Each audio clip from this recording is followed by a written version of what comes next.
Hey guys, welcome back to the channel. You're probably asking yourself, what in the world is this? Well, this is a cotton candy cart that I just built for a customer.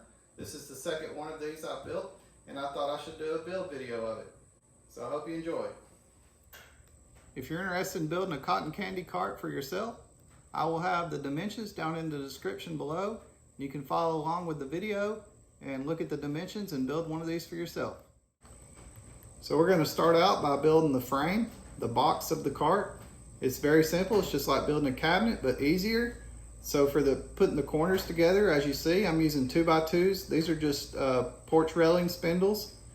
You can do like Drew Fisher says and go steal them off your neighbor's porch, or you can get these at Home Depot and Lowe's. I love his channel, by the way. So as you can see in the video, all I'm doing is putting these on the corner and brad nailing them to hold them, glue them, and then put a couple of screws on the corners, and that holds the box together.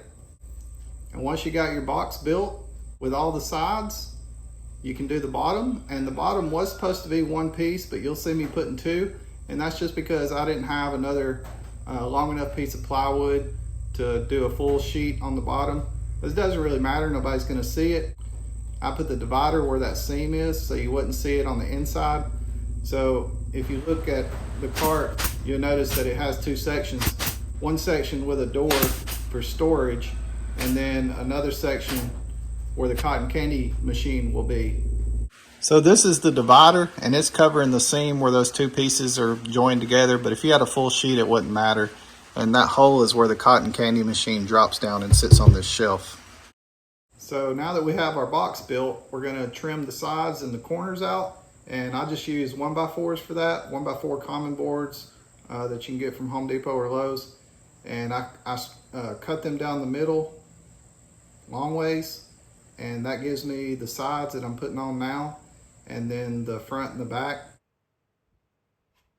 And for your corners, the boards are cut 2 inches wide, so you can't cut one down the middle unless you buy some 1x6s, and then you'll have a little bit left over. But I only had 1x4s, so I had to cut more than one to get the two corners. So being an Army guy, I believe in not reinventing the wheel. So when I had to make these, I found some shelf brackets at Home Depot that are already made like this. And as you see, I'm just cutting off the corner parts and redesigning these instead of having to cut them out on a scroll saw that I don't have. So this just makes it easier. And then I just take them over to the sander and sand the rough edges off, put some glue on them, and attach them where the glue is, and put a few brad nails in it and clamp it down. So I didn't film me putting the top on. The top is just a 1/2 inch sheet of plywood, and this is a piece of whiteboard glued onto the top. It's an 1/8 inch thick. You can get this from Home Depot. It's really slick and easy to clean because cotton candy is sticky. So the customer wanted something that would be easy to clean. When you cut this hole out for the machine, make sure you cut it to the exact dimensions of the machine, and get those dimensions from your customer, or if you're making one for yourself, you should have the machine. But I messed up and cut it a little bigger to make sure that the machine would fit. And then I realized when I did the circle for the bowl, it wasn't gonna cover these corners, and you were gonna see the corner, and that wasn't gonna be good. So I actually had to put another piece of whiteboard on top of that one to cover that hole. So don't make that mistake. So now we get to move on to the fun part, putting the wheels on. And this is how I attach the wheels.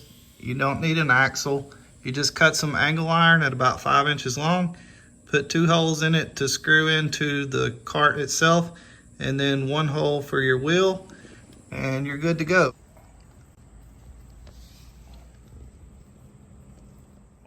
So now we move on to the door. The door is really simple. All you do is cut a square sheet of plywood and then cut a couple of strips from your 1x4s to go around the edges, and you have a door. And as you see on the inside, that is what the wheels are screwed into. You just put a 2x4 across the bottom. That way it has something more than just that small sheet of plywood to hold it.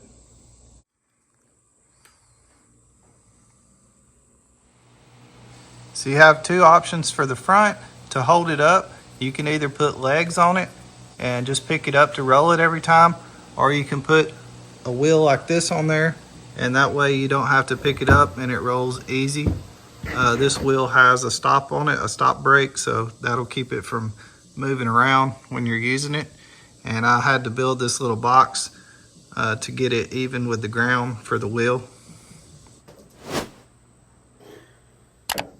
Now for the final details, when you cut this square out, you want to put some trim around it and cover up your edges of your plywood so those don't show. This just makes it look a little better. And the trim I used comes from Home Depot or Lowe's. You can make your own, but I just decided to buy it to save time. And then I have this shelf in here to hold the machine up. This shelf has to be in a exact spot, and you'll have to get the dimensions from your customer so you know where to put the shelf, so that way the machine sticks up out of the top just enough to get your bowl on there. And then this side, I just put this on to match. All it is just a trimmed out square. Honestly, actually what it is a door that I thought I was gonna put here and forgot that it wouldn't open because the wheels would be in the way. So I actually had to, after I cut the hole and realized I couldn't do that, I had to put this sheet of plywood in here and cover the seams with a piece of trim. But it actually turned out to be a happy accident because I think it makes it look a little better because it makes it symmetrical. Then you want to put your trim around the top, all the way around. And then this handle is just pipe that I picked up from Home Depot and got these pieces to make it look like a handle and screwed it on. Pretty self-explanatory. This is a 18-inch bar, and then this bar is actually copper pipe. You probably could use PVC, but I wanted to use copper just to make it more sturdy. It looks nice. And all you do to get it on is, I think it ended up being a 7/8 Forstner bit, drilling that hole. And then to make the pipe stay, what I did was take some spindles and took this over to my drill press and drilled a hole down the middle so the pipe goes down into that and it keeps it from sliding down into the cart. The same way on the other side. So some of you may be wondering what this rack is for. This is just here to hold balloons or whatever kind of decoration you want to put on it. Hey, if you like this build video, check out this playlist that I have of several more build videos that you might enjoy. And give this video a thumbs up and consider subscribing to the channel. And please leave a comment because it really helps YouTube push the video out to more people so more people can see these build videos. And as always, thanks for watching, and we'll see you next time.